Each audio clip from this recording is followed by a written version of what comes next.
জ্যান্ত একটা বকরির চামড়া খুললে যেই কষ্ট, একটা বেনামাজি গুনাহগারের জান কবজের সময় তার চেয়েও বেশি কষ্ট। ওরে আল্লাহর বান্দারা, রসুলের চোখে পানি। ও আয়েশা, কিয়ামতের দিন কেউ কারো পরিচয় দিবে না। মায়ার নবী বলেন, হাসরের মাঠ এতটাই কঠিন, সূর্যের গরম, জাহান্নামের আগুনের গরম। ওই সময় কেউ কারো দিকে তাকাবার সুযোগ হবে না, সবাই কান্না আর কান্না। নবীদের গুনাহ নাই, তারাও শুধু কাঁদবে। আমি কান্না করে বারবার বলবো, আমার উম্মত, আমার গুনাহগার উম্মত।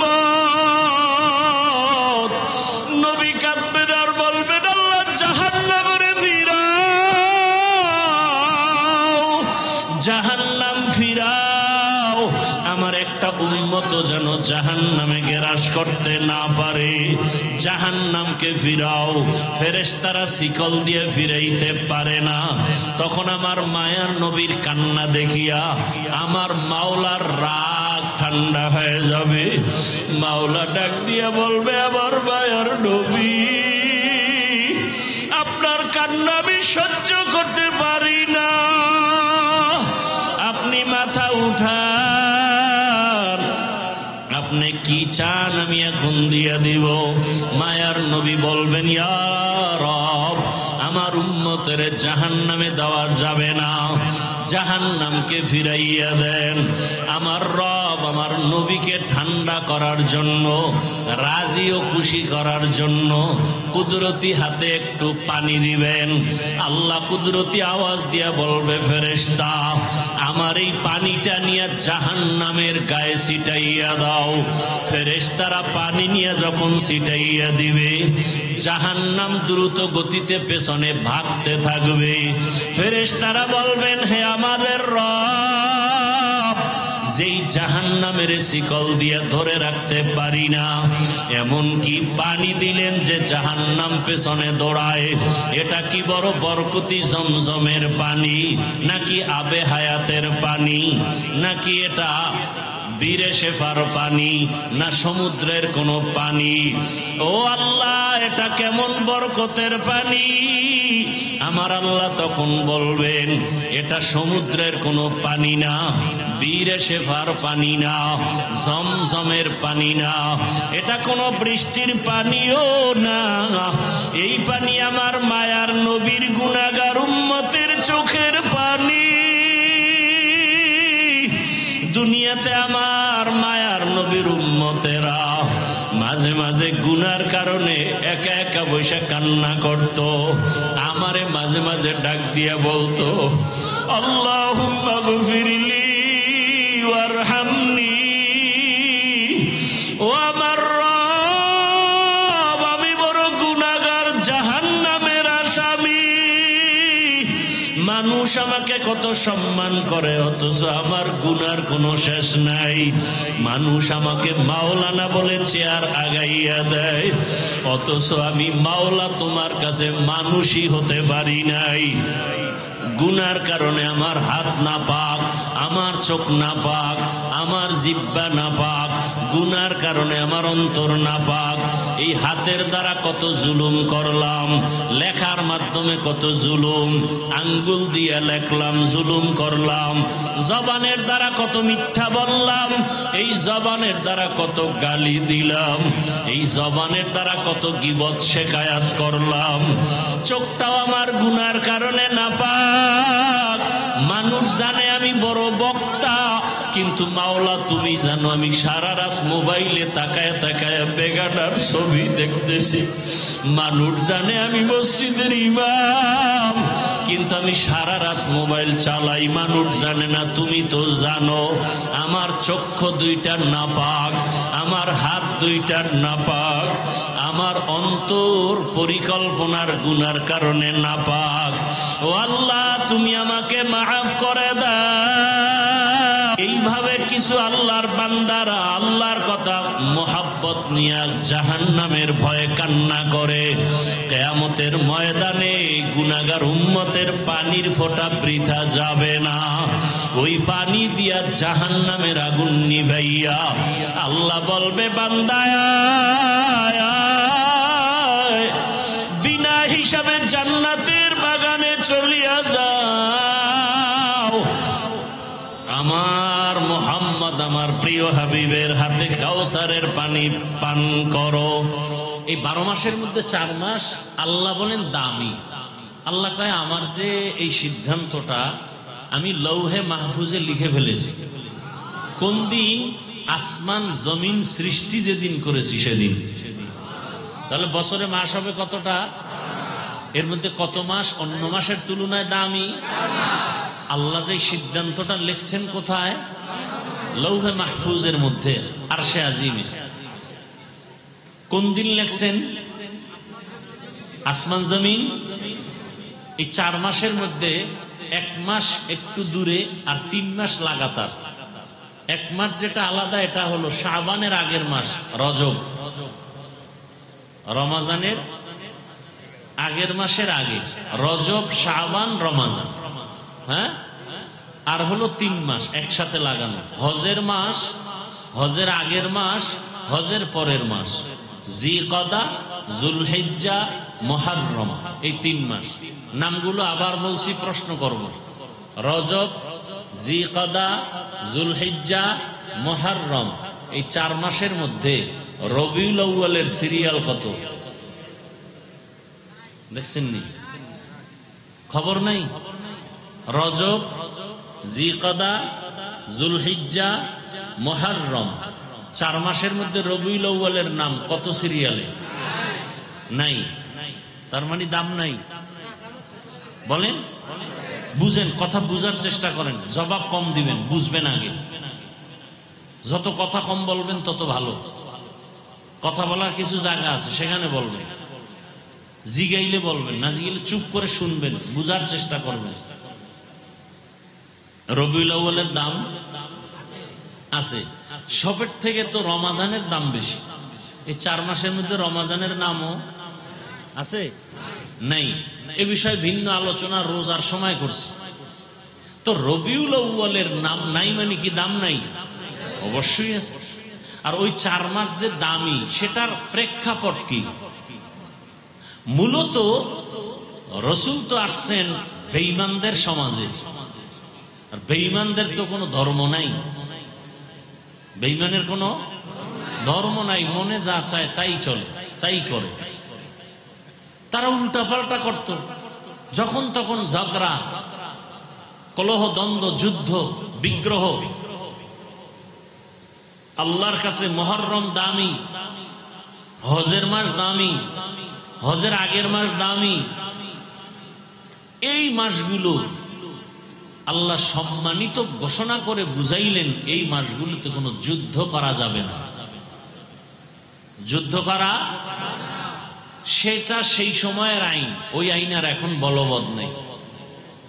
এখন ইসলামের স্বার্থে প্রয়োজন হলে রাষ্ট্রের সমস্ত উলামায়ে আহলে হক বসে বোর্ড গঠন করে ফতোয়া দিলে যে যুদ্ধ করা যাবে, জিহাদ করা যাবে, তো জিহাদ করা যাবে। এখানে কোনো মাস নির্দিষ্ট নেই। তো রবিউল আউয়াল এমন একটা মাস, অনেক ইতিহাসবিদরা এ বিষয়ে অনেক আলোচনা করেছেন। রবিউল আউয়াল রাসূল দুনিয়াতে আসছেন, রাসূল দুনিয়া থেকে চলে গেছেন। নবী আসছেন কোন মাসে, চলে গেছেন কোন মাসে? এটা কিছু ইতিহাসবিদদের মতামত। কিন্তু অনেক এই আষাঢ় মাস নিয়েও ইখতিলাফ করেছেন। কেউ বলছেন রমাজানে রাসূল আসছেন, আরো মাসের নাম আছে। অধিকাংশের মতামত রবিউল আউয়ালে রাসূল আসছেন। রবিউল আউয়াল মাসেই রাসূল বিদায় নিছেন। তার রবিউল আউয়ালে আসলেন, রবিউল আউয়ালে বিদায় নিলেন, মধ্যখানে সময় কাটলো কতদিন? জবাব দেন। 63 বছর। আসার দিন ছিল সোমবার, যাওয়ার দিনও। এই যে সোমবার দিন রসুলের আগমন, সোমবার দিন রসুলের বিদায়, এই কথায় কারো দ্বিমত নাই। তবে রবিউল আউয়াল নিয়ে দ্বিমত, তারিখ কবে এ নিয়েও দ্বিমত। কেউ বলেছেন রবিউল আউয়ালের 8, কেউ বলেছেন 9, কেউ বলেছেন 11, কেউ বলেছেন 12। তো রসুল রবিউল আউয়ালে সোমবার দিন আসছেন সুবহ সাদিকের সময়। রবিউল আউয়ালে রসুল বিদায় নিছেন সোমবার দিন জোহরের নামাজের আগে চাষতের সময়। রসুলের বিদায় চাষতের সময় সোমবার, কবরে দাফন হলো রসুলের বুধবার দিন গিয়া রাতের তাহাজ্জুদের সময়। দেরি হলো কেন? এটা ভিন্ন আলোচনা। মাইয়িতকে দেরি না করানো রসুলের আদেশ, দ্রুত দাফন করো। তো রসুলেরটা দেরি হলো কেন? সোমবার দিন ইন্তেকাল, বুধবার দিন গিয়া রাতের তাহাজ্জুদের সময় দাফন, দেরি হলো কেন? এটা ভিন্ন আলোচনা। তো রসুল কবে আসলেন, কখন আসলেন, এটা আমাদের উম্মতের জন্য অত ইম্পর্টেন্ট না, মারাত্মক না। উম্মতের জন্য জরুরি হলো রসুল কি নিয়ে আসলেন, উম্মতের কি দিয়ে গেলেন, উম্মতের করণীয় কি, এটা হলো মূল বিষয়। এটা কি মূল বিষয়? নবী কি নিয়ে আসলেন, কি নিয়ে গেলেন, এ বিষয়ে আলোচনা। অবশ্য আমি আয়াত পড়েছি ভিন্ন একটি, যেটা সচরাচর রসুলের শানে এ আয়াত ব্যবহার হয় না, কিন্তু আলোচনার বিস্তারিত সমষ্টিগতভাবে সব এখানে ঢুকানো আছে। আল্লাহ কি বলছেন আয়াতে?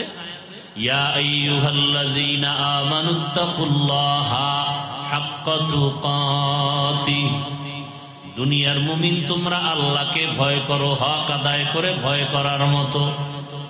ওয়ালা তামুতুন্না ইল্লা ওয়া আনতুম মুসলিমুন, মুসলমান না হইয়া কেউ মরণ বরণ করিও না। মুসলমান হইতে গেলেই তো রসুল লাগবে, লাগবে না? লাগবে। রসুলের আদর্শ ছাড়া কেউ কোনোদিন মুসলমান হতে পারবে? সম্ভব? সম্ভব। নবীজি কি বলছেন? হাদিসের একটু টুকরা পড়ছি, তরজমাটা বলে নি। আলা কুল্লুকুম রাইন কুল্লুকুম মাসউলুন আন রাইয়াতিহি, সাবধান হে উম্মত, তোমরা প্রত্যেকেই দায়িত্বশীল। আল্লাহর আদালতে দায়িত্বের কারণে জবাবদিহিতার কাঠগড়ায় দাঁড়াতে হবে। তরজমা শেষ। এটার উপরে ব্যাখ্যা তাও আজ করব না। আয়াত নিয়ে কিছু কথা বলবো, ভূমিকায় রবিউল আউয়ালের কিছু কথা বলি। কারণ আরবি মাসের ফজিলত উম্মতের কাছে বয়ান করা এটা সওয়াবের কাজ। এটা কি সওয়াবের কাজ। রসুলের আদর্শ নিয়ে আলোচনা, রসুল কি নিয়ে আসলেন। এই আপনারা এমন করেন কেন? উঠার ব্যারাম থাকলে ঢুকলেন কেন? বদ অভ্যাস কেন? বাহিরে দাঁড়ায়া বয়ান শুনেন, কত সুযোগ। এই বদ অভ্যাস যাদের, এদের জন্যই তো কমিটি বাহিরে মাইক লাগাইছে। কি ঘরে বয়ে বয়ে বয়ান শুনবেন আর বিড়ি টানবেন? বেহেশতের প্যান্ডেলে ঢুইকা কেন উল্টা পাল্টা করবেন? নিজের ক্ষতি করবেন, অন্যের ক্ষতি করবেন কেন? আপনার কপালটা এত দুর্বল কেন?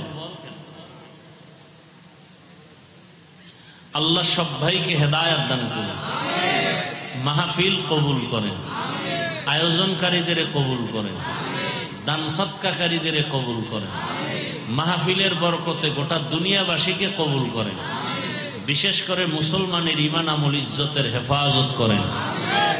প্রবাসে যারা আছে আল্লাহ তাদেরকে হেফাজত করেন, বাংলাদেশ হেফাজত করেন, জালেমদের জুলুম থেকে সবাইকে হেফাজত করেন, জালেমদের আল্লাহ হেদায়াত দান করেন।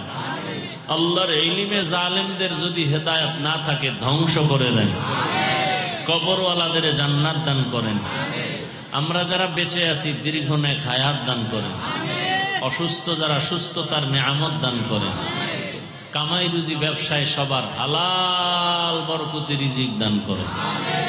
দোয়াগুলোর দরকার নাই কারো, আমিন আল্লাহর কাছে যাবে না, আল্লাহ কবুল করেন।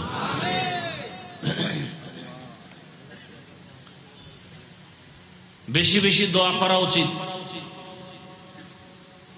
আন্তর্জাতিক হালাত বিশেষ করে মুসলমানের জন্য, ঈমান নিয়ে বাঁচতে চাইলে, মরতে চাইলে বহু বিপদ সামনে অপেক্ষা করতেছে, বহু বিপদ।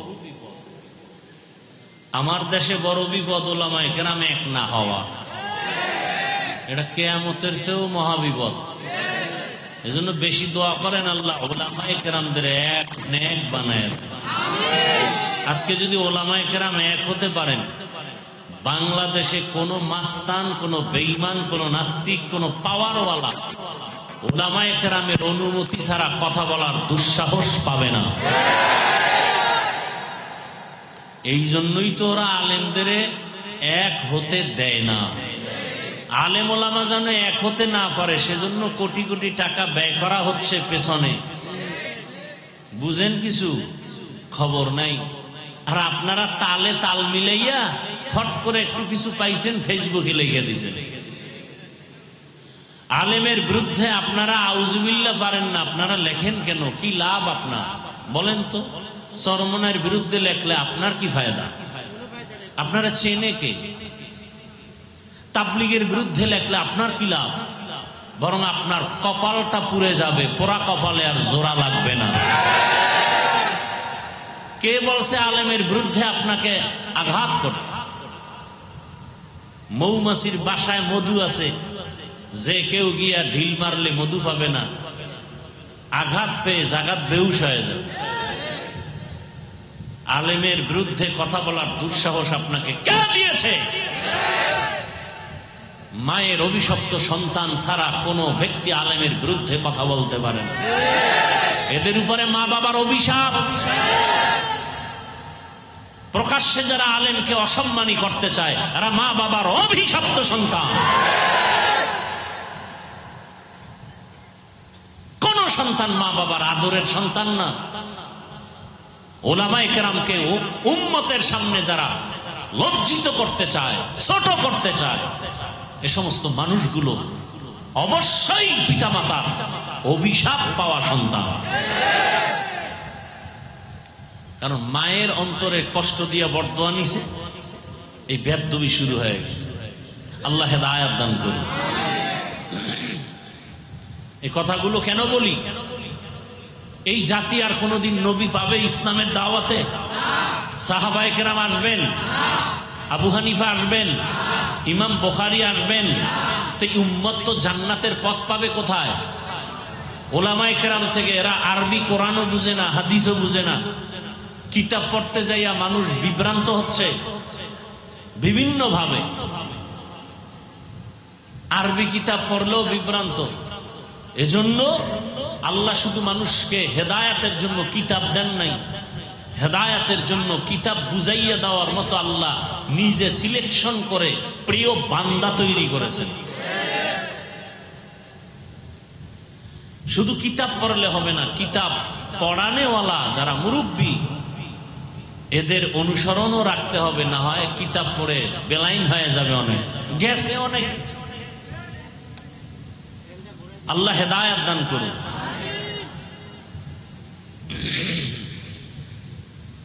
অতএব উলামায়ে কেরামের সম্মান বাড়ানোর প্রচেষ্টা করা উচিত, সহযোগিতা করা উচিত। একান্ত কিছু না পারলে চুপ থাকা উচিত। আলেমের ব্যাপারে বিরুদ্ধে কোনো কথা বলবো না, কলম ধরবো না, মন্তব্য করব। আল্লাহ আমাকেও মাফ করে দেন, আপনাদেরও মাফ করে দেন। তো রসুল রবিউল আউয়ালে কি নিয়ে আসলেন? গোটা জগতের মানুষের হেদায়েতের জন্য সুন্দর আদর্শ নিয়ে আসছেন। কি নিয়ে আসছেন বলেন? কি নিয়ে আসছেন? আদর্শ। বিদায় বেলা রসুল দুই জিনিস উম্মতকে দিয়া চলে গেছেন। কয় জিনিস? এক হলো কোরআন, দ্বিতীয় হলো রসুলের সুন্নাহ, আদর্শ। নবী চ্যালেঞ্জও দিয়ে গেছেন, এই দুই জিনিস যারা ধরে রাখবে কিয়ামত পর্যন্ত, এদের সম্মানও যাবে না, ইমানও। আজকে দেখেন ঝামেলা ঝামেলা ঝামেলা, গোটা দেশে ঝামেলা, ব্যবসা প্রতিষ্ঠানে প্রত্যেকটা সেক্টরে ঝামেলা, কিন্তু যার কাছে রসুলের আদর্শ আছে তার কোনো পেরেশানি নেই। করোনায়ও ছিল না, স্কুল কলেজ ভার্সিটি চাকরি ফ্যাক্টরি সব বন্ধ, কোরআনের একটা ফ্যাক্টরি বন্ধ হয়েছিল? কোন আলেম না খায় মারা গেছে? ভিক্ষা করেছে? করেনি। আল্লাহ দেখায় দিলেন চোখের সামনে। কত লাশ আলেম ওলামারা হুজুরেরা কাঁধে নিয়ে করোনার জড়িত লাশগুলো দাফন করছেন, কোন হুজুর করোনায় মারা গেছে? আর কি দেখবেন চোখে বলেন? এরপরে কি হুজুরেরা আপনাদের থেকে কোটি কোটি টাকা চায়? সরকারি বেসরকারি চাকরি করে 8 ঘন্টা ডিউটি, মাসে নিম্নে বেতন 20,000, এরপর হারাম খায়, সুদ খায়, ঘুষ খায়, বেতন মারে। কথা বলেন না কেন? আর একজন ইমাম সাহেব ডিউটি করে 8 ঘন্টা, কি মসজিদে ইমামতি ডিউটি 8 ঘন্টা? কয় ঘন্টা বলেন না কেন? বেতন কত?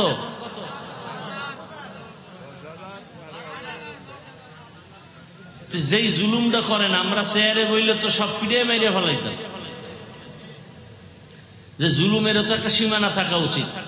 8 ঘন্টা ডিউটি করে 20,000 টাকা যদি পায়, আর ডান বামে টেবিলের তলে আরো খায় হারাম, আর 24 ঘন্টা ডিউটি করে পবিত্র আলেম, তার বেতন 5,000 হবে, সভাপতি দিবে 100, সেক্রেটারি আরো ধনী সে দিবে 50। কেন? বেশি দিলে সভাপতির সাথে বেদবি হবে, আছে না নাই? এরপরে দুর্ব্যবহার কত প্রকার, আর কোনো সীমানা নেই। কি নোটিশ জারি করে দিছি, ইমাম সাহেব বয়ান চলবে ধুম, মজার বয়ান, তবে রাজনীতি নয়। আপনি কি করেন? সুলাইমান নবীর সিংহাসনে আছেন? কয় না, দুনিয়ার যত নোংরা রাজনীতি আছে তার আমি গডফাদার। কথা বলেন না কেন? তো নোংরা রাজনীতি যদি কেউ করে, তারে কমিটিতে রাখেন কেন? ইমাম সাহেব রাজনীতি করবে, করলে কোরআনেরটা করবে, সুলাইমান নবীর আইনেরটা, আল্লাহর আইনেরটা করবে, মদিনারটা করবে, নোংরাটা করবে না। এতে দোষ। আর আপনি নোংরা করলে কোনো দোষ নাই, হুজুর বলে কেন সেই দোষ।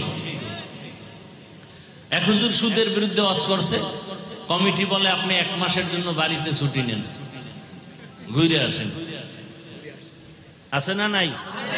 কারণ শিয়ালের হাতে মুরগি দিলে যা হয়, সুদখোর ঘুষখোর বেনামাজির হাতে মাদ্রাসা মসজিদের চাবি দিলে তো তাই হবে। সুদ খাওয়া হালাল না হারাম? ঘুষ খাওয়া হালাল না হারাম? কেমন হারাম? পায়খানার চেয়ে একটু ভালো। হ্যাঁ, আল্লাহ বলেন দুনিয়াতে আমার দুশ্মন আছে অনেক, তার মধ্যে বড় 2 দল দুশ্মন। বড় দুশ্মন কয় দল? এক দল যারা সুদের সাথে আছে, কোরআনের আয়াত। আর এক দল আমার বড় দুশ্মন, যাদের সাথে আমি আল্লাহ নিজে যুদ্ধ করব। এবার বুঝেন তো আল্লাহ কতটা রাগ হয়ে বলে আল্লাহ নিজে যুদ্ধ করবেন।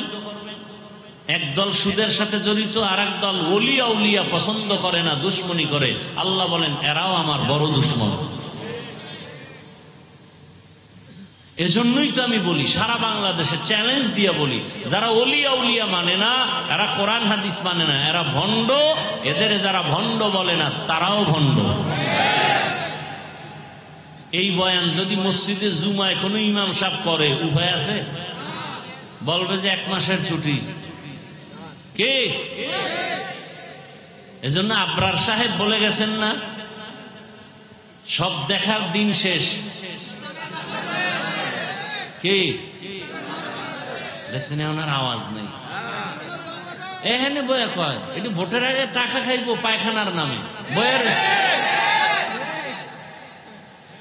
বউর পেটটার খানা হারাম করবে, মাইয়া পোলার রক্তটারে হারাম করে ফেলবে ভোটের টাকা খাইয়া। এত বড় নিকৃষ্ট মানুষ হতে পারে? নিজে হারাম খায় খায়, তোমার শিশু বাচ্চা নিষ্পাপ, রক্ত পবিত্র, ওকে কেন হারাম টাকা খাওয়াও? বাপ নামের কলঙ্ক, স্বামী নামের কলঙ্ক। তুমি হারাম খাবা, হুজুরদের সাথে চ্যালেঞ্জ দিয়া খাইয়া মর, জনমের মতো খাও, কিন্তু নিষ্পাপ বাচ্চার কি অপরাধ? ওই বাচ্চাটার রক্ত পবিত্র, ওকে হারাম ঢুকাইয়া কেন রক্ত নাপাক করেছো? তোমাকে এই অধিকার আল্লাহ তো দেননি।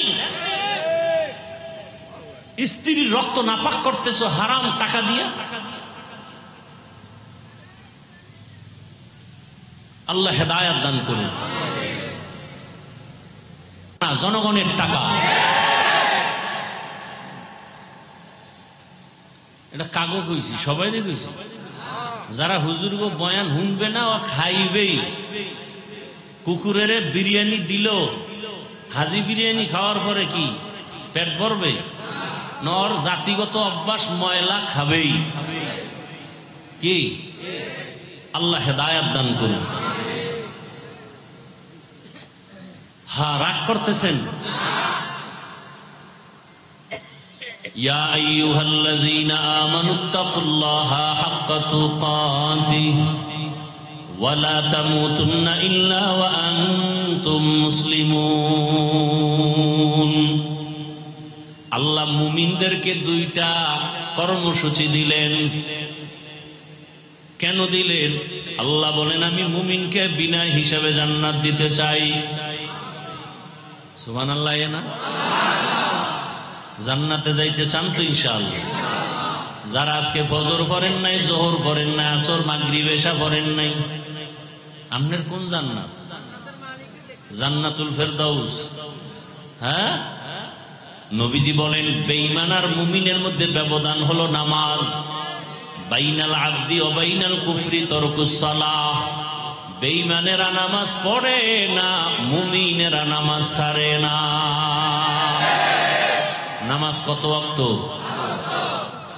শুক্রবার দিন শুধু। তাহলে জোরে বলেন, প্রতিদিন পড়া লাগবে। বলেন বলেন। মাঝে মাঝে ছেড়ে দেওয়া যাবে? যাবে না? কি বলেন? আপনারাই বললেন নামাজ পড়তে হবে, ছেড়ে দেওয়ার কোনো সুযোগ। এরপরও যারা নামাজ পড়েন না, আল্লাহর কাছে কি জবাব নিয়ে দাঁড়াবেন? কয়দিন? অনেকদিন বাঁচবেন। একদল বিয়ে করে নাই, এরা কয় বিয়ার পরে ধরুন। আর যারা বিয়ে করছে এরা অজুহাত পেশ করে সন্তান হওয়ার পর। যাগো সন্তান হয়ে গেছে, কয় আর একটু বয়স বেড়ে নিক। কিন্তু বহু আল্লাহর বান্দা বিয়ে করার পরে নামাজ ধরবে বলিয়া কপালে বিয়ে নাই, আজরাইল আইসা টিকিট নিয়ে হাজির হয়ে গেছে। আবার বহু বান্দা বিয়া করছে, নামাজ ধরে না বলে সন্তান হওয়ার পরে সন্তান হইছে পেটে রাইখা স্বামী চলে গেছে। বানায় বলতেছি। ইদানিং কালে যত মরণের লাশের খবর দেখি, বেশিরভাগ যুবক আর যুবতী। ঠিক নি? বুড়ারা খুব কম মরে, যুবকরা বেশি মরে। না মরলে এখন নতুন সংস্কৃতি বাইর হইছে, পিডাইয়া মারে। কি মরবি না? তোরে ফিডায় মারুম। কোনটাকে মারে? কোনটাকে? কিতে মারে? হায় হায়, কি জানি হইব দেশের হালাত। কেন যেন ভয় লাগে, ভয়। অনেকে ভাবতেছেন সোনার বাংলা এত সুন্দর সুযোগ আসে নাই। আমি তো দেখি অন্য সময়ের চেয়ে ভয়, অনেক ভয়। ডাইনে অন্ধকার, বামে অন্ধকার, সামনে অন্ধকার, পেছনে অন্ধকার। বড় কঠিন হালাত। আমি যদি আলেমের বিরুদ্ধে বয়ান করি, আর এক আলেম আমার বিরুদ্ধে নাম নিয়ে বয়ান করে, তাহলে কিয়ামতের আর বাকি কি? সাধারণ মানুষ যে আলেমদের দেখা নিজের ঈমান আমল ঠিক করবে, সেই আলেমদের ব্যাপারে যদি আবার ওলামায়ে কেরাম মাইক লইয়া মাঠে ময়দানে বদনাম করে, তাহলে এই দেশে শান্তির আশা করা যায় না। যায়? যেই ঘরে স্বামী আর স্ত্রী আলাদা রুমে ঘুমায় কত আরামে, সন্তান বড় হলে আলাদা করে দেয়। দুইজনার মহব্বতে ওই বাগান সাজে সুন্দর। কিন্তু অবস্থা যদি এমন হয়, স্ত্রী স্বামীর বিরুদ্ধে লাইভে আসছে, এরকম নাই? স্বামী স্ত্রীর বিরুদ্ধে লাইভ দেয়। সব তো লাইভ বয়। লাইভ বয় পারে না বাথরুমে গিয়ে লাইভ দেয়। অনেকে মক্কা মদিনা গিয়েও লাইভ দেয়, ওরা মনে হয় যেন যাই তো লাইভ দেওয়ার জন্য। ফেরাউনের বাথরুমের সামনে গিয়ে আমি ফেরাউনের বাথরুমের সামনে ভিতরে গিয়ে লাইভ দুমু খারাইও সব। রসুলের রওজায় গিয়া চোখের পানি রাখা যায় না, কিন্তু এই দুনিয়াদারেরা মোবাইল নিয়ে ছবি তুলতে তুলতে পাগল হয়ে যায়, লাইভ দিয়ে জোরে জোরে চিল্লায় বউয়ের সাথে কথা বলে। কি বলবো, আল্লাহ হেদায়েত দান করুন, মোবাইলের গুনাহ থেকে হেফাজত করেন। কেউ এ বয়ান করে না, এক সময় করার মানুষও থাকবে না। চরমনার সৈয়দ ফজলুল করিম রহমাতুল্লাহ আলাইহি বলতেন, বাবা এমন একটা সময় আসতেছে পর্দার বয়ানও চলবে না, মানুষ পর্দা না করতে না করতে পর্দা চিনবেও না। দস্তরখান যে একটা সুন্নত, এটা অনেকের জানা নাই। মেসওয়াক, এটাও অনেকের আলোচনা নাই, জানাও নাই। কি মেসওয়াক আছে কার? ব্রাশ, ব্রাশ, মেসওয়াক নাই। অথচ মেসওয়াকের যে এত ফজিলত, মেসওয়াকের অনেকগুলো ফজিলত। ওই মসজিদের মধ্যে, এটা মসজিদ না, মসজিদের মধ্যে ফাজাইলে একটা আমাল আছে, মোটা কিতাব, তালিম হয়, হয়নি? ওটার মধ্যে কিন্তু একটা চ্যাপ্টার আছে ফাজাইলে মেসওয়াক। বা বাংলাদেশে এখন লাইব্রেরিতে বাংলা কিতাব আছে মেসওয়াকের ফজিলত। মেসওয়াক, যারা ঠিক মতো মেসওয়াক করবে তাদের দাঁতে পোকা হবে না। ঠিক মতো যারা, আমি তো ব্রাশ করি, মেসওয়াকও করি, দেখলাম যে মেসওয়াকের মতো পরিষ্কার দাঁত হয় না। আমি দেখছি তো। মেসওয়াক যারা ঠিক মতো করবে তাদের মুখে দুর্গন্ধ থাকবে না। কেউ যদি ঘুমের আগে মেসওয়াক করে ঘুমায়, আর কণ্ঠ কোনোদিন বসবে না। ঘুমের থেকে ওইটা মেসওয়াক করবে, তার জীবনে যত পুরস্কার পাবে এর মধ্যে বড় পুরস্কার মরণকালে কালেমা জারি হয়ে যাবে।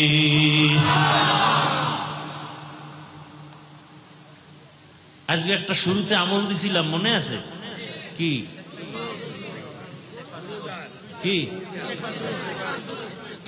আরে আর একটা বাস্তব হাতের আমল দিছি না? কি আর একটা আমল লন, এখন যেটা বললাম করবেননি?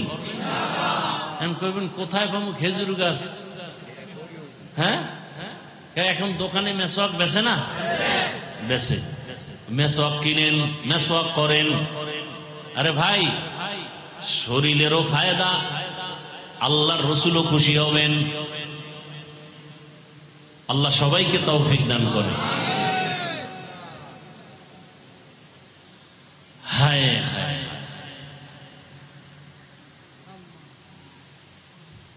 আল্লাহ পাক রব্বুল আলামিন মুমিনদের দুইটা কর্মসূচি দান করেছেন।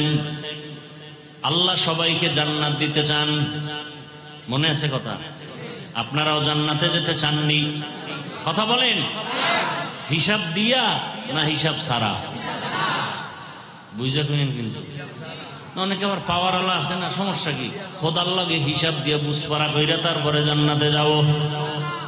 যারা হিসাবের কাঠগড়ায় দাঁড়াইবা, আল্লাহর কসম জাহান্নাম ছাড়া উপায় হবে না।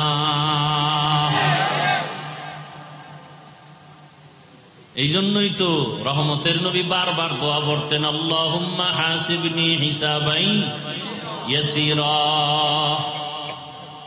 এই দোয়াটা পড়েন। কি?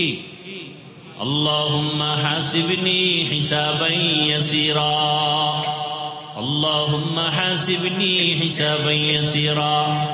আর একটা সহজ দোয়া সব সময় পড়বেন, রব্বানা আতিনা ফিদ দুনিয়া হাসানাহ ওয়া ফিল আখিরাতি হাসানাহ ওয়া কিনা আযাবান নার। পাওয়ারফুল দোয়া। রব্বানা আতিনা, হে আমার রব আমাকে দাও, ফিদ দুনিয়া, দুনিয়ায় হাসানা, সব কল্যাণ, দুনিয়ার সব কল্যাণ আমারে, অকল্যাণ দিও না। আর কি? ওয়া ফিল আখিরাতি হাসানাহ, আখিরাতের কল্যাণ আমারও দাও। দুনিয়ার কল্যাণ, ঝগড়া হবে না, ভালো স্ত্রী পাবো, সন্তান নিয়ে পেরেশানি থাকবে না। হাসানা, দুনিয়ার ভালো, আমি 5 ওয়াক্ত নামাজ পড়বো, কষ্ট হবে না। অসুস্থতার ব্যারামে আমার ইবাদত ছুটবে না। আমি ব্যবসায় যাব, হালাল ভাবে বরকত দিন দিন হতেই থাকবে। মিথ্যা কথার অভ্যাস হবে না, গালি দেওয়ার অভ্যাস আসবে না, গীবত শিকায়াত করার অভ্যাস আমার হবে না, বেপরদায় চলার অভ্যাস হবে না। আল্লাহ যদি হাসানা দিয়েই দেন, আমার জীবনটা হবে ধন্য। আমি মরিয়া গেলেও থাকবো অমর। হাটহাজারীর হুজুর মরিয়াও অমর, জুনায়েদ বাবুনগরী মরিয়াও অমর, শাইখুল হাদিস রহমাতুল্লাহ আলাইহি মরিয়াও অমর, মুফতি আমিনী রহমাতুল্লাহ আলাইহি মরণের পরেও তারা অমর। মানে কি বুঝেন? মরার পরেও জিন্দা। মানুষের অন্তরে প্রশংসা না বদনাম? সরমুনাইর সৈয়দ ফজলুল করিম ইন্তেকালের পরেও অমর। সবার অন্তরের মধ্যে মায়া, মোহাব্বত, কথা ঠিক নেই? উজানির হযরতেরা দুনিয়া থেকে চলে গেছেন, কিন্তু মানুষের অন্তরে আছে, ঠিক নেই? এরে নবীর উম্মতের দল। হাসানা, দুনিয়ার সব কল্যাণ, আখিরাতের কল্যাণ কি? ও আল্লাহ, হাসরের ময়দানটা যখন কায়েম হয়ে যাবে, আরাফার ময়দান হবে হাসরের মাঠ। সারা দুনিয়া হাসরের মাঠ, আরাফার ময়দান মক্কার পাশে। আল্লাহর বিচারালয়, স্টেজ হবে আদালত। নারীরাও উলঙ্গ দাঁড়াবে, পুরুষেরাও উলঙ্গ দাঁড়াবে। একদিকে সূর্যের গরম, আল্লাহ বলবে সূর্য নিচে আয়, নিচে আইসা তোর যত মুখ আছে নিচে কর, যত গরম আছে সব জমিনে ছাড়। সূর্যের গরমে মাটির জমিনটা পুড়িয়া তামা হয়ে যাবে। লোহা হবে না কেন? সূর্যের গরমে জমিনটা পুড়িয়া স্বর্ণ হবে না কেন? রূপা হবে না কেন? তামা হওয়ার কারণ, ওদিন তো ইনসাফের বিচার হবে। স্বর্ণের মধ্যে ওই গুণ নাই, তামার মধ্যে যে গুণ আছে, রূপার মধ্যে নাই, লোহার মধ্যে নাই। বলে কেমন? বলে লোহার এক অংশ গরম করলে ভিন্ন অংশ গরম হবে না। স্বর্ণ তাই এক, রূপাও এক। তামা এমন একটা ধাতু, এক অংশ গরম হলে পুরা অংশটাই সাথে সাথে গরম হয়ে যাবে। নারীরা উলঙ্গ, পুরুষেরাও উলঙ্গ দাঁড়াবে। অন্যদিকে আবার জাহান্নামের আওয়াজ, এত বিশাল জাহান্নামের গুরিম গুরিম আওয়াজ হবে। হাসরের ময়দানে সূর্যের গরমে মানুষ বেকারার হয়ে যাবে। ওদিকে জাহান্নামের আওয়াজ, জাহান্নামের আওয়াজে হাসরের ময়দানটা থর থর করে কেঁপে উঠবে। জাহান্নাম চিল্লায় বলবে, ও দয়ার মালিক, জাহান্নামের ক্ষুধা নিবারণের জন্য সমস্ত গুনাহগার গুলো আমার পেটের মধ্যে দাও, বেনামাজি গুলো আমার পেটে দাও, বেপরদাওয়ালারা কোথায় আমার পেটের মধ্যে দাও। জাহান্নামের চিৎকারে হাসরের ময়দানটা থর থর করে কেঁপে উঠবে। শুধু কি তাই? হাসরের ময়দান এতটাই যে কঠিন, রহমতের নবী চোখের পানি ছেড়ে কান্নায় বিভোর হয়ে গেলেন। এরে নবীর উম্মত, আম্মা জান আয়েশা রাদিয়াল্লাহু আনহা, রাসূলের আদরের স্ত্রী, উম্মাহাতুল মুমিনিন, আম্মা জান বলেন, আমি একদিন তাকাইয়া দেখি আমার হুজরার মধ্যে রহমতের নবী গুন গুন করে কান্না করতেছেন। মাঝে মাঝে দেখতাম রসুল আমার হুজরায় বসে মাঝে মাঝে কান্না করেন, চোখের পানি ছেড়ে কাঁদেন। গুনগুন করে রহমতের নবী কান্না করেন। আমি আয়েশা বড় ভয় পেয়ে যাইতাম, মনে হয় যেন আমি আয়েশা কোনো বেয়াদবি করে ফেলেছি। রহমতের নবীর সাথে যদি কেউ বেয়াদবি করে, তার জাহান্নাম ছাড়া উপায় নাই।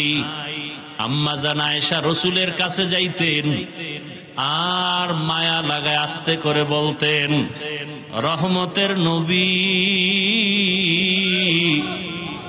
আপনি চোখের পানি ছেড়ে গুনগুন করে কাঁদেন কেন? আমি আয়েশার উপর আপনি কি রাগ করেছেন? আমার কোনো বেয়াদবির কারণে কি আপনি বেজার হয়ে গেছেন? আম্মা জানের কথা শুনিয়া রহমতের নবী বলতেন, ও আয়েশা, আমার সাথে তোমার বেয়াদবি হবে কেন? আমি তো তোমার উপরে অনেক খুশি। আম্মা জান জবাবে বলতেন, ইয়া রাসূলুল্লাহ, আমার বয়স অনেক কম। 6 বছর বয়সে আপনার সাথে আমার বিবাহের বন্ধন হলো। 9 বছর বয়সে আমি আপনার ঘরে আসছি। নবী, আমার বয়স অনেক কম, না জানি আমার এই অল্প বয়সে অজান্তে কোনো ভুল হয়ে যায়, আপনার সাথে বেয়াদবি হয়ে যায়। আর বেয়াদবি যদি হইয়াই যায়, আমার জিন্দেগি বরবাদ হয়ে যাবে। আপনি কান্না করলে আমি বড় ভয় পাই।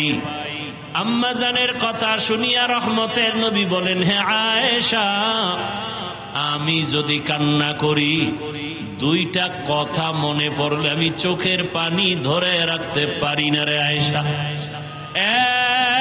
এক, আমার জীবনটা এমন একটা কষ্টের গেছে তুমি জানো না। আমার জীবন দুনিয়াতে আসছি বড় মুসিবতের সমাজে। দুনিয়ায় এমন অবস্থা আসছি আয়েশা জানো না। তুমি আমার তো জীবনের শেষ পর্যায়ের একজন স্ত্রী। তুমি আমার সুখের সময়ের বিবি, দুঃখের সময় তুমি দেখো নাই। আমার এমন দুঃখের দিন, জমিনে আসছি, মক্কার মানুষ আমার চারদিকে দুশ্মন। আমি দুনিয়াতে আসার আগে আমার আব্বাকে হারাইয়া ফেলছি। জীবনে আসি আমি একবারও আব্বার চেহারাটাও দেখতে পারি নাই। আমার আব্বাকে আমি আব্বা বলে ডাক দিতেও পারি নাই। ও আয়েশা, 6 বছর বয়স, তখন আমার আম্মা জানো দুনিয়ার থেকে চলে গেছেন। আমি এখন মা হারা, বাবা হারা, বড় এতিম অসহায়। 8 বছর যখন আমার বয়স, আমার দাদা আব্দুল মুত্তালিব চলে গেছেন। এখন আমার আপন বলতে কেউ নাই। আমার দাদা বিদায় বেলা চাচা আবু তালিবের হাতে দিয়া বলছে, আমার নাতির যেন কোনো কষ্ট না হয়। দুনিয়াতে আসিয়া বাবারে দেখে নাই, মাকেও হারাইয়া আমার নাতি আমার পাশে রাতের বেলা ঘুমাইতো। মাঝে মাঝে ঘুমের মধ্যে মা মা বলে চিল্লায় উঠত। আমি আদর করে এত দূর নিয়ে আসছি, আমার হায়াত বুঝি শেষ। ও আবু তালিব, আমার নাতির দেখাশোনা করিয়া রাখবি, কোনদিন আমার নাতি যেন কষ্ট না পায়। আম্মা জান আয়েশাকে নবী বলেন আর কাঁদেন, আয়েশা, ওই সময় আমার আরবে চারদিকে দুশ্মন আর দুশ্মন। ওই সময় একমাত্র আমার আদরের মহাব্বতের কেউ ছিল না চাচা আবু তালিব ছাড়া। এক পর্যায়ে আমার আল্লাহ আমাকে বিবাহের বয়সে নিয়া একজন আল্লাহর পেয়ারা বান্দি খাদিজাতুল কুবরা রাদিয়াল্লাহু আনহা, তার সাথে আমার বিবাহ হয়ে গেল। এমন একজন নারী বিধবা যার সন্তান আগে হয়ে গেল। 2 জন স্বামী হওয়ার পরে আমি তৃতীয়। ওই খাদিজা আমার ঘরে আসছেন। আমার এত অভাব ছিল, আমার ঘরে চুলায় আগুন জ্বলতো না, না খাইয়া কত কষ্ট করেছি। আরবের ধনী ছিল খাদিজা। ওই খাদিজা আমার মায়া আর মহাব্বতে পড়িয়া সব সম্পদ গুলো আমাকে হাদিয়া দিয়েছে। ও আয়েশা, জানো না আমি আবার সম্পদ গুলো সব দান করে দিয়েছি। আমি আমি এত কষ্ট করে করে জীবন কাটাইছি, আমার বংশের দুশ্মনেরা 3 বছরের মতো আমাকে শিয়াবে আবু তালিবের মধ্যে গৃহবন্দী করে রাখছি। খানা দেয় নাই, পানি দেয় নাই। দীর্ঘ 3 বছর আমি গাছের পাতা চাবাইয়া চাবাইয়া খাইয়া পেটের ক্ষুধা নিবারণ করেছি। ও আয়েশা, আমার কষ্ট দেখিয়া খাদিজাও ঘুমায় না, আমার পাশে আসিয়া ওই গাছের পাতা খাইয়া জীবন কাটাইছে। ওরে ওই আয়েশা, ওই খাদিজা আমার জন্য এত কোরবানি করেছে। ওই খাদিজার কথা মনে যখন আসে আমি চোখের পানি ধরে রাখতে পারি না। ওই খাদিজা যদি বেঁচে থাকতো মনে হয় জানো আমি আর বিবাহই করতাম না। ঠিকই, খাদিজা যতদিন বেঁচে ছিল আমি আর বিবাহ করি নাই। আর একটা কথা যখন আমার মনে পড়ে আমি তখন একা একা বড় কান্না করি। আম্মা জান আয়েশা বলেন, ইয়া রাসূলুল্লাহ, কি কথা মনে করে কাঁদেন? বলে, হাসরের ময়দানে আমার উম্মতের কি উপায় হবে এই চিন্তায় কান্না করি। আম্মা জান বলেন, হাসরের ময়দানে আবার কি হবে? আম্মা জানকে রাসূল কান্না করে বুঝাইতেছেন, রে আয়েশা, কিয়ামতের ময়দানে এমন কঠিন হালাত, যদি কেউ খাঁটি মুসলমান না হইয়া কবরের বিছানায় যায়, জ্যান্ত একটা বকরির চামড়া খুললে যেই কষ্ট, একটা বেনামাজি গুনাহগারের জান কবজের সময় তার চেয়েও বেশি কষ্ট। ওরে আল্লাহর বান্দারা, রসুলের চোখে পানি। ও আয়েশা, কিয়ামতের দিন কেউ কারো পরিচয় দিবে না। এমন অবস্থা হবে, জাহান্নামের আওয়াজ, সূর্যের গরম, গুনাহগারের মাথার মগজগুলো টাস টাস করে ফেটে যাবে, পেটের সমস্ত নারী ভুঁড়ি পায়খানার রাস্তা দিয়া পড়তে থাকবে। নবীরা পর্যন্ত কান্না শুরু করবেন, উম্মতের কথা ভুলিয়া নিজের চিন্তায় কান্না করবেন। ইব্রাহিম নবী কাঁদবেন, নিজের জন্য আদম নবী কাঁদবেন, মূসা নবী নিজের চিন্তায় কান্না করবেন। নারী পুরুষ সব উলঙ্গ। আম্মা জান বলেন, ইয়া রাসূলুল্লাহ, নারী আর পুরুষ যদি উলঙ্গ দাঁড়ায় লজ্জা কি লাগবে না? মায়ার নবী বলেন, হাসরের মাঠ এতটাই কঠিন, সূর্যের গরম, জাহান্নামের আগুনের গরম, ওই সময় কেউ কারো দিকে তাকাবার সুযোগ হবে না। সবাই কান্না আর কান্না। নবীদের গুনাহ নাই, তারাও শুধু কাঁদবে। এমন এক অবস্থার ভেতরে আমার আল্লাহ সেদিন আর দয়ার নজর না দিয়া প্রথমে আল্লাহ রাগ হইয়া একটা আওয়াজ দিবেন, লিমানিল মুলকুল ইয়াউম লিল্লাহিল ওয়াহিদিল কাহ্হার। আল্লাহ পাকের কুদরতি আওয়াজে হাসরের ময়দানটা থরথর করে কেঁপে উঠবে। ওদিকে সূর্যের গরম, অন্যদিকে জাহান্নামের আওয়াজ। আল্লাহ বলবে, জাহান্নাম অপেক্ষা কর, বিচারটা শেষ করার পরে তারপরে তোর আশা পূরণ করব। জাহান্নাম আল্লাহর কথা না মানিয়া সামনে আগাবে পেটের ক্ষুধার তাড়নায়।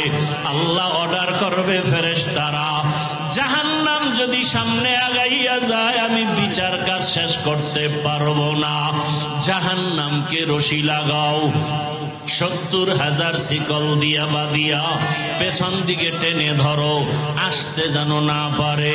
কিন্তু তারপরও আল্লাহর অর্ডারে শিকল লাগাইয়া জাহান্নামকে ধরে রাখতে পারবে না। রহমতের নবী বলেন, জাহান্নামের এমন আওয়াজ, হাসরের ময়দানটা এমন কঠিন হালাত হবে, এমন অবস্থা দেখে আমি আর সহ্য করতে না পাইরা সিজদায় পড়ে যাব। আমি সিজদায় পড়িয়া কান্না শুরু করব। সূর্যের গরম সহ্য করা যায় না, জাহান্নামের আওয়াজ সহ্য করা যায় না। ওদিকে আমার আল্লাহ বড় রাগান্বিত আওয়াজ দিছেন, ও দুনিয়ার টাকাওয়ালা ক্ষমতাওয়ালারা, বাহাদুরি করছো, দেখাও তোমার আজ বাহাদুরি কেমন। এমন অবস্থা আমি সিজদায় পড়িয়া কান্না শুরু করব।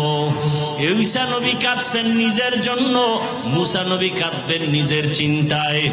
আমি কান্না করিয়া রবের সামনে একবারও আমার কথা বলবো না। আমি কান্না করে বারবার বলবো, আমার উম্মত, আমার গুনাহগার উম্মত। নবী কাঁদবেন আর বলবেন, আল্লাহ জাহান্নামে ফিরাও, জাহান্নাম ফিরাও। আমার একটা উম্মত যেন জাহান্নামে গ্রাস করতে না পারে, জাহান্নামকে ফিরাও। ফেরেশতারা শিকল দিয়ে ফিরাইতে পারে না। তখন আমার মায়ার নবীর কান্না দেখিয়া আমার মাওলার রাগ ঠান্ডা হয়ে যাবে। মাওলা ডাক দিয়া বলবে, আমার মায়ার নবী, আপনার কান্না আমি সহ্য করতে পারি না, আপনি মাথা উঠান, আপনি কি চান আমি এখন দিয়া দিব। মায়ার নবী বলবেন, ইয়া রব, আমার উম্মতের জাহান্নামে দেওয়া যাবে না, জাহান্নামকে ফিরাইয়া দেন। আমার রব আমার নবীকে ঠান্ডা করার জন্য, রাজি ও খুশি করার জন্য কুদরতি হাতে একটু পানি দিবেন। আল্লাহ কুদরতি আওয়াজ দিয়া বলবে, ফেরেশতা, আমার এই পানিটা নিয়ে জাহান্নামের গায়ে ছিটাইয়া দাও। ফেরেশতারা পানি নিয়ে যখন ছিটাইয়া দিবে, জাহান্নাম দ্রুত গতিতে পেছনে ভাগতে থাকবে। ফেরেশতারা বলবেন, হে আমাদের রব, যেই জাহান্নামের শিকল দিয়ে ধরে রাখতে পারি না, এমন কি পানি দিলেন যে জাহান্নাম পেছনে দৌড়ায়। এটা কি বড় বরকতি জমজমের পানি, নাকি আবে হায়াতের পানি, নাকি এটা বীরে শেফার পানি, না সমুদ্রের কোন পানি? ও আল্লাহ, এটা কেমন বরকতের পানি? আমার আল্লাহ তখন বলবেন, এটা সমুদ্রের কোন পানি না, বীরে শেফার পানি না, জমজমের পানি না, এটা কোন বৃষ্টির পানিও না। এই পানি আমার মায়ার নবীর গুনাহগার উম্মতের চোখের পানি।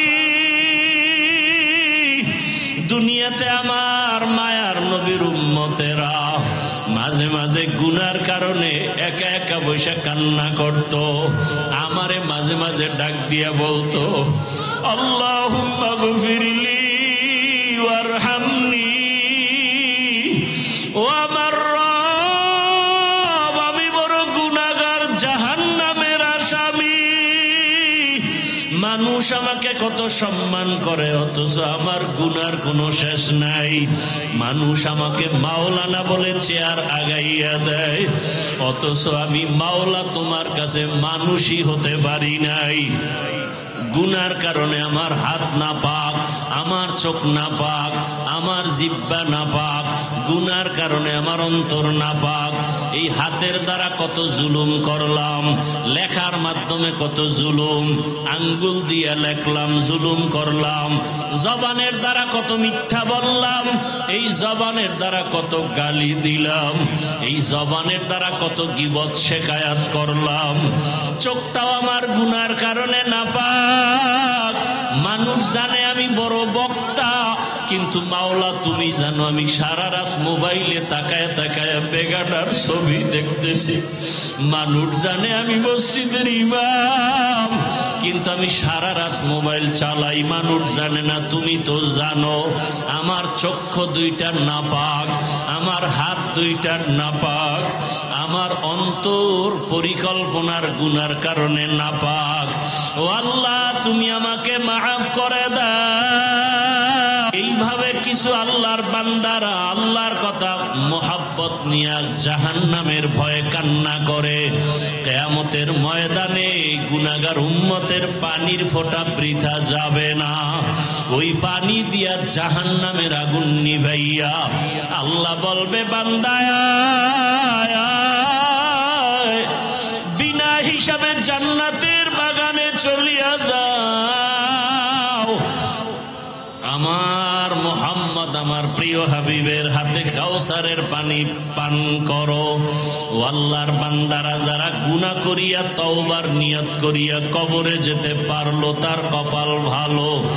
আর যারা এখনো নামাজ পড়তে পারে না, অন্য নামাজ পড়ে তাও পছন্দ করে না, নিজেও পর্দা করে না, অন্য পর্দা করে তাও পছন্দ করে না, নিজেও হালাল খায় না, অন্য হালাল খায় তাও পছন্দ করে না, নিজেও পাগড়ি পরে না, অন্য পাগড়ি পরে তাও পছন্দ করে না।